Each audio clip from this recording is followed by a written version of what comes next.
Welcome to the Thea Lee podcast. It is January 25th, 2026, and we are continuing on day 25 of reading through the Bible.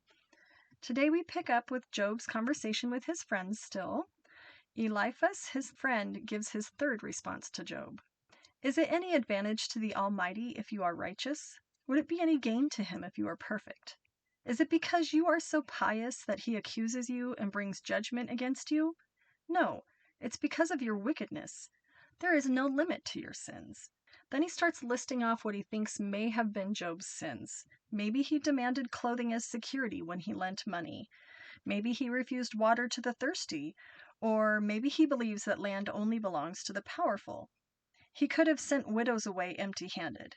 Maybe that's why you're surrounded by traps and tremble from sudden fears.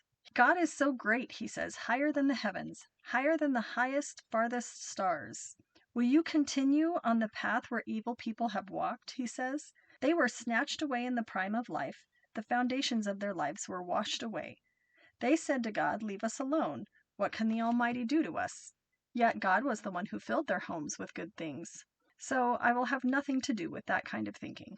The righteous will be happy to see the wicked destroyed, and the innocent will laugh in contempt. So he says to Job, submit to God, and you will have peace, then things will go well for you. Listen to his instructions and store them in your heart. If you return to the Almighty, you will be restored, so clean up your life. If you give up your lust for money and throw your precious gold into the river, then the Almighty himself will be your precious silver. Take delight in the Almighty and look up to God. You will pray to him and he will hear from you. You will fulfill your vows to him. You will succeed in whatever you choose to do, and light will shine on the road ahead of you. Then Job comes back and responds and says, if only he knew where God was, that he would go into God's court. I would lay out my case and present my arguments. Then I would listen to his reply and understand what he says to me. Would he use his great power to argue with me? No. He would give me a fair hearing. Honest people can reason with him, so I would be forever acquitted by my judge. Then he talks about how he looks in all directions, but he cannot find God. But God knows where I am going, and when he tests me, I will come out as pure as gold. For I have stayed on God's paths. I have followed his ways and not turned aside. I have not departed from his commands, but have treasured his words more than daily food. But once he has made his decision, who can change his mind? Whatever he wants to do, he does. So he will do to me whatever he has planned. He controls my destiny. No wonder I'm so terrified in his presence. When I think of it, terror grips me. God has made me sick at heart. The Almighty has terrified me. Darkness is all around me. Thick, impenetrable darkness is everywhere.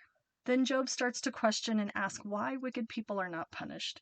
He wants to know why judgment doesn't come to them. Evil people steal land by moving boundary markers. They take the orphans' and widows' donkeys. The poor are pushed off the path. The poor have to search in the wilderness and look in the desert for food to feed their children. They harvest fields that they don't get to eat from.